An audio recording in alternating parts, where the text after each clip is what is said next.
Assalamualaikum warahmatullahi wabarakatuh. Alhamdulillahilladzi nazzala al-furqana ala 'abdihi liyakuna lil 'alamin nadhira. Alhamdulillahilladzi khalaqas samawati wal arda وما بينهما في 6 أيام ثم استوى على العرش الرحمن فاسأل به خبيرا. أشهد أن لا إله إلا الله وحده لا شريك له وأشهد أن محمدا عبده ورسوله لا نبي بعده.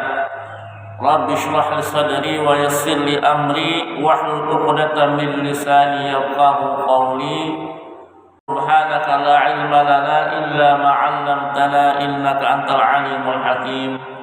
وقال الله تعالى في كتابه الكريم وهو أصدق القائلين: أعوذ بالله من الشيطان الرجيم.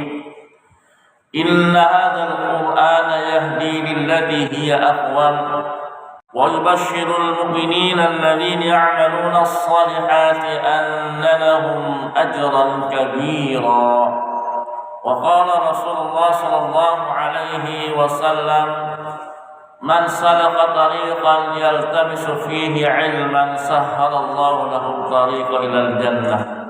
وقال أيضا: طلب العلم فريضة على كل مسلم.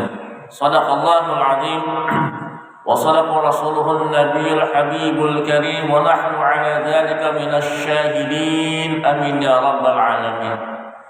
Ma'asyiral muslimin wal muslimat jamaah Masjid Istiqamah yang Allah muliakan, marilah kita merenungi diri kita yang sampai saat ini Allah Subhanahu wa ta'ala masih memilih kita sebagai hamba-hambanya yang beriman, sebagai hamba-hambanya yang taat pada Allah Subhanahu wa ta'ala, yang mana di luar sana ratusan juta umat Islam ataupun miliaran umat Islam, bahkan miliaran umat-umat non-muslim atau non-Islam yang Allah tidak pilih sebagai hamba-hambanya yang taat. Beberapa hari yang lalu saya membaca di medsos, ya wallah alam ini benar atau tidak ya, survei dari umat Islam se-Indonesia, ya kurang lebih 200 jutaan Pak ya, itu yang tidak melaksanakan sholat, artinya yang bolong-bolong ataupun tidak melaksanakan sholat, dari 200 juta 8% itu berapa? Ini menurut hasil survei ya, wallah alam benar atau tidaknya, tapi ini menjadi sebuah barometer bagi kita, cambukan bagi kita. Dan disurvei kembali dari ratusan juta, ini baru di Indonesia, belum seluruh dunia. Dari ratusan juta umat Islam di Indonesia, itu hanya kurang lebih 2% yang melaksanakan sholat berjamaah. Berarti 40% melaksanakan sholat, ya 38% artinya sholatnya bolong-bolong. Berarti 60% Islam KTP. Ya Pak ya, 60% Islam KTP. Artinya 38% ini yang tidak sholat jamaah atau sholat yang bolong-bolong. Hanya 2% yang itu rutin sholat berjamaah di luar wanita. Kalau wanita tidak wajib sholat berjamaah. Boleh sholat berjamaah? Boleh. Bisa jadi yang 2% itu adalah kita. Maka tadi di awal ya kita renungi, kita dapat bersyukur ya. Ya sekarang Bapak hitung saja. Di sini ada berapa Pak? RW berapa Pak? Sampai 8. Berapa penduduknya? Ada lebih dari 1000? Ada kali Pak ya? Nggak ada? 200-an? Hah? Ya. Di sini ada berapa persennya yang hadis sholat berjamaah yang laki-laki Pak? Ya bisa dihitung. Berarti memang survei itu benar Pak ya. Makanya di dalam Al-Quran surat Al-Waqi'ah, wa ashabul yamin ma ashabul yamin fi sidri makhdud wa kahifah thullatun minal awwalin wa qalilun minal akhirin. Ada ayat yang lain lagi di surat Al-Waqi'ah, thullatun minal awwalin wa thullatun minal akhirin. Yang dimaksud ayat ini adalah penghuni surga itu 1/3 dari orang-orang terdahulu, wa qalilun minal akhirin, dan sangat sedikit dari orang yang sekarang, atau thullatun minal akhirin. Ini gambaran Al-Quran ya, yang Allah berikan pada kita, keterangan Al-Quran. Memang masuk surga itu peminatnya sedikit ya, karena kalau orang yang tidak beriman, sholat itu menjadi beban ya, sholat beban. Kalau orang tidak beriman, artinya dia Islam tapi imannya kurang mantap lah. Sholat subuh berjamaah, bangun tidur di waktu kita lelap, itu beban. Benar kan? Coba, ayo sholat, capek. Ayo sholat, ngantuk. Pulang kerja, ayo sholat, capek. Ayo berjamaah, capek. Tapi bagi orang-orang yang beriman, sholat malam, sholat duha, sholat rawatib, sholat wajib berjamaah di masjid ataupun di mushola bukan beban, namun kebutuhan yang sangat mendesak. Semoga itu kita semua. Seperti halnya manusia membutuhkan makan minum, sepertinya halnya manusia membutuhkan biaya hidup, sepertinya halnya manusia membutuhkan pakaian, rumah, kebutuhan primer. Tapi orang beriman, salat, ibadah, baca Al-Quran, thalabul ilmi, kebutuhan primer yang sangat penting, itu orang beriman. Semoga ada dalam diri kita. Berarti 2% itu yang rajin sholat berjamaah, yang rajin ngaji. Dari 250 juta penduduk Indonesia yang muslim, Pak, 2% itu berapa, Pak? Berapa? 250.000 ya? Benar ya, Pak? Benar kan? Se-Indonesia tuh, Pak. Itu survei yang dilakukan oleh badan apa Islam, ada Islam-Islamnya saya lupa gitu. Mungkin bisa dicari. 60% Islam KTP, 38% bolong-bolong, 2% itu yang rajin sholat berjamaah. Ya, makanya orang yang taat beribadah itu pilihan Allah. Kita patut bersyukur Pak ya, sangat bersyukur. Karena apa? Petunjuk Allah, hidayah Allah itu masih ada dalam diri kita. Jangan pernah ucapkan rasa syukur kita, jangan pernah lupa rasa syukur kita pada Allah. Ya, karena ibadah yang kita lakukan, kalau tidak dengan rasa syukur itu hamba. Karena kenapa? Kita bisa sholat, kita bisa ngaji, kita bisa datang ke masjid, kita bisa menutup hijab. Itu nikmat Allah yang sangat berharga. Ya. Nikmat Allah yang Allah beri pada kita sampai saat ini masih kita jalankan. Semoga sampai akhir hayat kita istiqomah dalam keadaan kebaikan beribadah pada Allah Subhanahu wa taala. Salawat dan salam semoga tetap tercurah kepada qudwah hasanah kita, teladan terbaik kita Nabi Muhammad sallallahu alaihi wasallam beserta para keluarganya, para sahabat-sahabatnya, para pengikut-pengikutnya. Semoga kelak di yaumul kiamat nanti kita mendapatkan syafaatnya. Amin amin ya rabbal alamin. Jamaah masjid istiqomah, masyaallah muslimat, kita lanjutkan kembali kajian tafsir Al-Quran di surah Al-Imran ayat 2, ayat 6 dan seterusnya. Nah, ini cukup panjang yang kita lanjutkan pada materi bulan yang lalu Pak ya. Semoga waktunya cukup untuk membahas satu ayat cukup panjang ini. A'udzubillahi minasyaitonir rajim. Huwallazi anzala 'alaikal kitaba minhu ayatun muhkamatun hunna ummul kitabi ukhra mutasyabihat. فأما الذين في قلوبهم زيغ فيتبعون ما تشابه منه ابتغاء الفتنة وابتغاء تأويله وما يعلم تأويله إلا الله والراسخون في العلم يقولون آمنا بكل من عند ربنا وما يذكر إلا أولو الألباب. Dalam ayat ini, sebelum kita bahas sama-sama, di dalam keterangan tafsir ini Ibnu Abbas menerangkan ayat ini perihal orang-orang yang menyimpang dari akidah Islam, tapi mengatasnamakan Islam. Sebelum kita bahas secara detail ayat. Jadi di zaman Nabi Muhammad bakal seseorang yang itu akan mengaburkan akidah Islam yang sebenarnya atau menyimpangkan ketauhidan yang sebenarnya tapi mengatasnamakan Islam. Kalau dia non muslim, agama Nasrani, Yahudi, Buddha, Hindu, ya sudah jelas karena apa? Memang sudah tidak lagi dalam koridor agama Islam. Mereka sudah membuat agama sendiri. Tapi ini bukan. Ya, ini terjadi ketika pengepungan kota Mekah atau Fathu Mekah.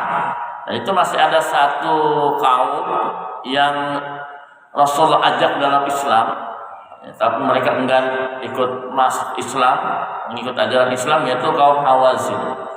Ya, kaum Hawazin yang disebut dengan perang Hunain.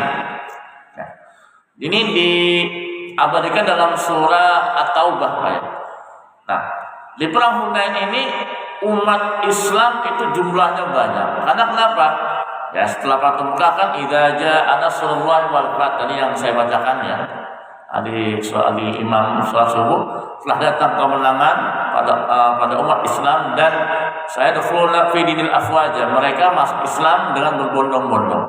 Tapi tidak semua yang masuk Islam pada waktu itu murni dengan hati mereka sendiri, ya, atau dengan kesadaran sendiri. Kalau dia nggak masuk Islam sendirian, dikucilkan. Karena kenapa? Gembong Quraisy pada waktu itu sudah masuk Islam. Siapa? Abu Sufyan. Bahkan mengikuti yang lainnya, tokoh-tokoh Quraisy yang masih hidup. Ikrimah bin Abu Jahal masuk Islam. Istrinya Abu Sufyan Hindun masuk Islam. Wah, pimpinannya masuk Islam. Akhirnya saya masuk Islam aja. Nah, itu ada yang masuk Islamnya ikut-ikutan gitu. Nah, ketika di zaman Abu Bakar radhiyallahu anhu khalifah, nah ketahuanlah ketika Rasulullah sudah wafat, menganggap Islam itu sudah enggak ada lagi karena tidak ada Rasulullah. Akhirnya ada kaum yang murtad, diperangi, kaum yang enggak membayar zakat. Nah, ketika Fathu Mekah ada satu kaum yang tidak mau masuk Islam, diperangi. Nah, pada waktu itu ada celetukan dari salah satu pasukan, ya, lan tughlaba bihadzal yaum biqillatil adu. Nah, ini ada dalam kitab Sirah Nabawiyah. Ya, kayak karya Rafiatul Amaqah, kitab Hadul Maktum. Ya. Kami tidak akan kalah dengan jumlah kami yang banyak dan sedikitnya pasukan musuh. Nah, ketika Rasulullah mendengar ungkapan seperti itu, beliau sedih. Karena kenapa? Kemenangan dalam berperang itu bukan semata-mata karena banyaknya jumlah pasukan atau sedikitnya jumlah pasukan. Semua semata-mata karena pertolongan Allah. Perang Badar jumlahnya sedikit, menang pertolongan Allah. Ya. Perang Ahzab dikepung, sudah diboikot oleh orang-orang kafir sebulan kurang lebih, menang atas pertolongan Allah Subhanahu wa taala. Dan benar, ketika perang Hunain umat Islam kalah pada awalnya. Karena kenapa? Merasa ya bukan dari sahabat lah ya, jadi tadi ikut-ikutan itu. Dia merasa jumlahnya banyak akan menang. Ya, ini ada dalam surat At-Taubah Allah abadikan. Kalah tuh. Akhirnya Rasul bilang, ayo kita istighfar pada Allah, mohon ampun sama Allah. Akhirnya menang. Nah, pada waktu itu di perang Hunain, ya, di kaum Hawazin di daerah Taif, banyak rampasan perang dikumpulkan di daerah Dzil Ghallah.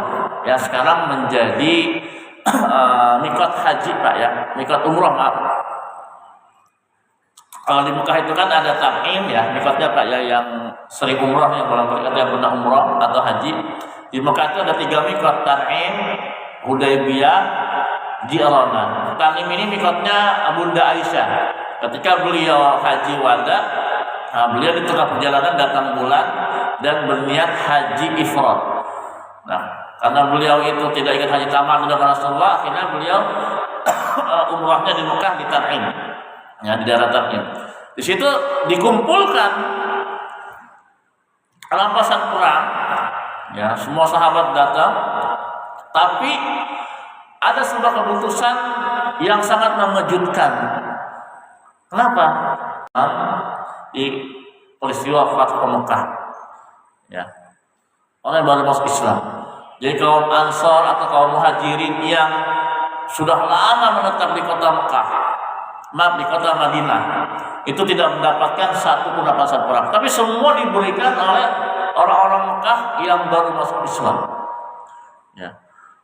Kalau itu keputusan Nabi, keputusan Rasulullah Shallallahu Alaihi Wasallam, kita yakin pasti benar. Kenapa? Apa yang beliau putuskan itu dari wahyu Allah Subhanahu Wa Taala.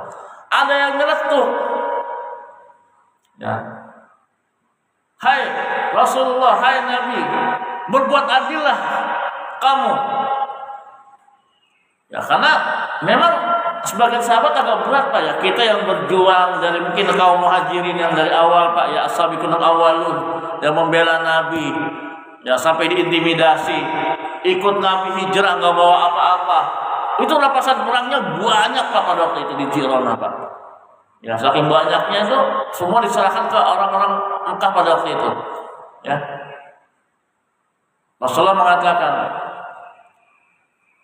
kalian mau saya ikut ke Madinah atau saya tetap di sini?